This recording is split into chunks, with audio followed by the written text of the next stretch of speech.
James Darren, Gidget surfer and cop on T.J. Hooker, dies at 88. The Time Tunnel star also was a pop singer and a crooning hologram on Star Trek, Deep Space Nine. James Darren, the former teen idol and pop singer who played the dreamy surfer Moondoggie in 3 Gidget movies before starring on television on the Time Tunnel and T.J. Hooker, died Monday. He was 88. Darren died in his sleep at Cedars-Sinai Medical Center in Los Angeles. His son Jim Moret, a correspondent for Inside Edition, told The Hollywood Reporter. He had entered the hospital for an aortic valve replacement but was deemed too weak to have the surgery. He went home but had to return. "I always thought he would pull through," Moret said, "because he was so cool. He was always cool."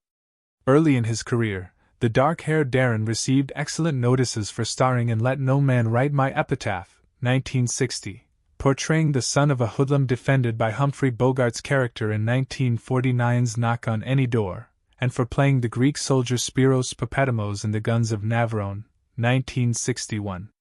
Even though he could not surf, the Philadelphia native got the role of Moondoggie, real name, Jerry Matthews, opposite 3 actresses as the precocious Malibu teen, Sandra Dee in Gidget, 1959, Deborah Wally in Gidget Goes Hawaiian, 1961, and Cindy Carroll in Gidget Goes to Rome, 1963.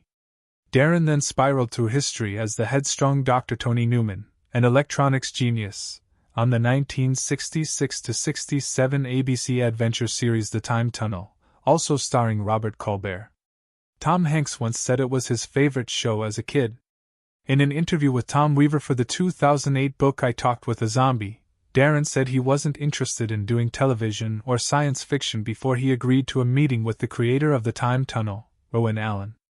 Allen told him, "This is something you have to do. I know you don't want to do it, but I think you are perfect for this role, and he convinced me," Darren recalled. "Irwin was one of the great salespersons of our time. I accepted the role because of my meeting with him." 15 years later, Darren joined the William Shatner ABC action drama T.J. Hooker in its 2nd season, portraying Officer Jim Corrigan opposite Heather Locklear as his inexperienced partner, Stacey Sheridan. Darren directed for the first time in 1986 as an emergency fill-in during the final season of T.J. Hooker, and he went to helm episodes of Hunter, Silk Stockings, Melrose Place, Werewolf, The A-Team and Beverly Hills, 90210. He also played the wealthy Tony Marlin on Fox's Melrose Place, on which he reunited with Locklear. Darren's biggest splash as a singer came with the Gloria Shane-written "Goodbye Cruel World," which reached number 3 on the Billboard Hot 100 chart in 1961. Darren performed a version of the tune, about a man whose heart is broken by a mean, fickle woman, on an episode of the Donna Reed Show that year. He cracked the top 10 again in 1962 with Her Royal Majesty, written by Carole King and Jerry Goffin. And in the early 70s, he sang and played the straight man in a lounge act with comic Buddy Hackett. Darren revived his singing career in the late 90s when he appeared on several episodes of the syndicated series Star Trek, Deep Space Nine as the holographic lounge singer Vic Fontaine, a role he called one of the most enjoyable he ever played. Several of his Frank Sinatra-styled performances were recorded for the 1999 album This One's from the Heart. After many years out of the limelight, Darren made an impression as the husband of a bar owner in Harry Dean Stanton's final film, Lucky, 2017.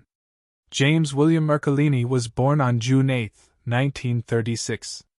Growing up on South 10th Street in South Philadelphia, he was inspired by another Philly native, Eddie Fisher, to become a singer and actor, and he commuted to New York to study acting with Stella Adler.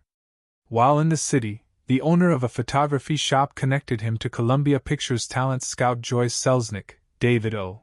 Selznick's niece, and he went on to sign a contract with the studio.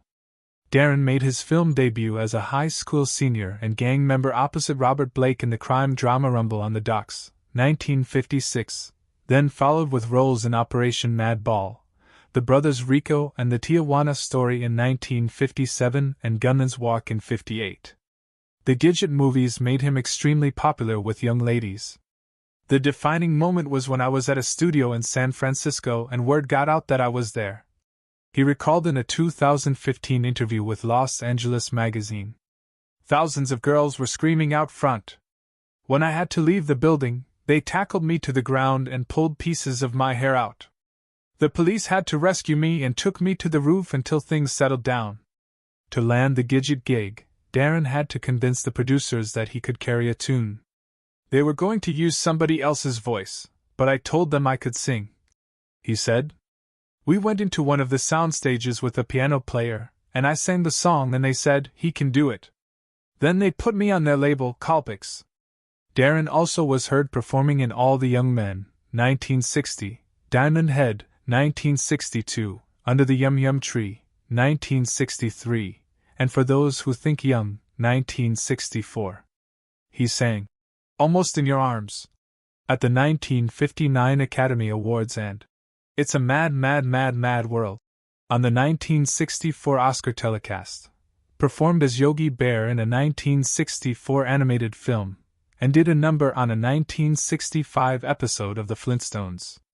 He also played the best friend opposite Sal Mineo in the Gene Krupa Story, 1959, starred as a car mechanic in The Lively Set, 1964, and ventured to Italy to top-line Venus in Furs, 1969, with Barbara McNair.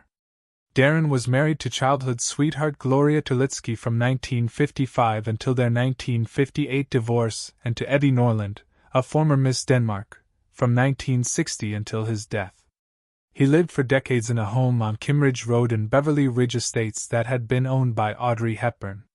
In addition to his wife and Moret, survivors include his other sons, Christian and Anthony, grandchildren Amanda, Carly, Matthew, Natalie and Nicholas, and goddaughter A.J. Lambert, daughter of Nancy Sinatra. Over the years, Darren encountered many fans of his music, some of them unexpected. I was in a pizza shop one day with a friend of mine. I heard this motorcycle pull up, and in walked Bruce Springsteen in his little motorcycle cap, like Brando wore in The Wild One. I guess he left his helmet outside. He recalled in his chat with Weaver. I said, oh, I gotta go say hi to him. I walked up to him and said, hi, I don't want to interrupt you, but my name is James Darren. I just want to tell you I'm a big fan. I love all your stuff. And he said, James Darren? I bought Goodbye Cruel World in Freehold, New Jersey. Isn't that sweet?